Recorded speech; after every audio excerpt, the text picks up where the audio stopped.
राम राम शेतकरी मित्रांनो, 4-5 दिवसापासून आमच्याकडे एक सारखा पाऊस होता.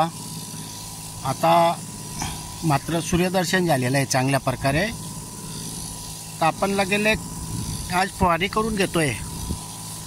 तर शेतकरी मित्रांनो, फवारणीच्या अगोदर बघू शकतायत कसं जास्त टेम्परेचर असल्यामुळे आणि खालतून ओलावा असल्यामुळे पानांची स्थिती अशी झालेली आहे.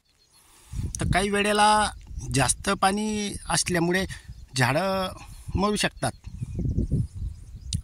त्याच्यासाठी आपण कधी फवारणी करून घेतली तर तो प्रकार दूर होऊन जातो, म्हणजे मर थांबून जातं.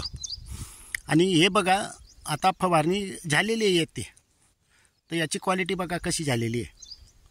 तर शेतकरी मित्रांनो, जसं आपल्याकडे टाईम भेटेल, ऊन आहे का थंडावा आहे हे पाहण्यापेक्षा फवारणी करून मोकळे झाले, म्हणजे फवारणी करून आपण करून घ्यायला पाहिजे. कारण आपल्या याच्या एस्कल्चरच्यापासून ज्या निविष्ठा आपण बनवत असतो त्याचे आपल्याला परिणाम हे केव्हाही भेटत असतात. अगोदरही आपल्याला अनुभव आलेला आहे की पाऊस पडल्यानंतरसुद्धा समजा फवारणी करताना झाली आणि पाऊस येऊन गेला तरी आपल्याला परिणाम भेटत आहेत. तसं अति टेम्परेचर थोडं वाढलं असेल तरी बी आपल्याला परिणाम भेटतात.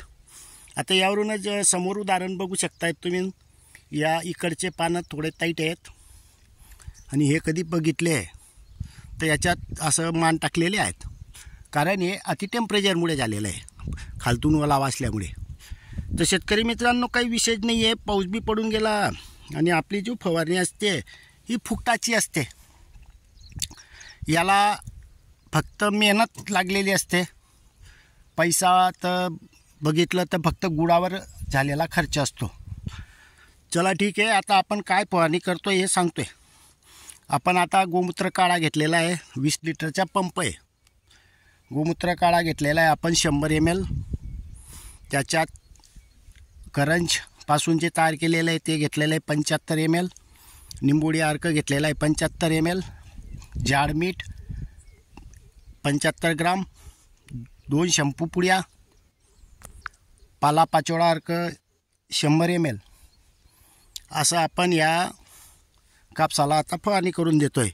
फवारणी केल्या केल्या आपल्याला थोडा जो तजरपणा आहे हे बघू शकतायत. आणि पाऊस असल्यामुळे कापूस पण थोडा वाढ झालेली दिसते. तर शेतकरी मित्रांनो, आता फवारणी करणे हे महत्त्वाचे आहे. त्यामुळे आपणही फवारणी करून घ्या आणि उत्पन्न वाढवा. धन्यवाद.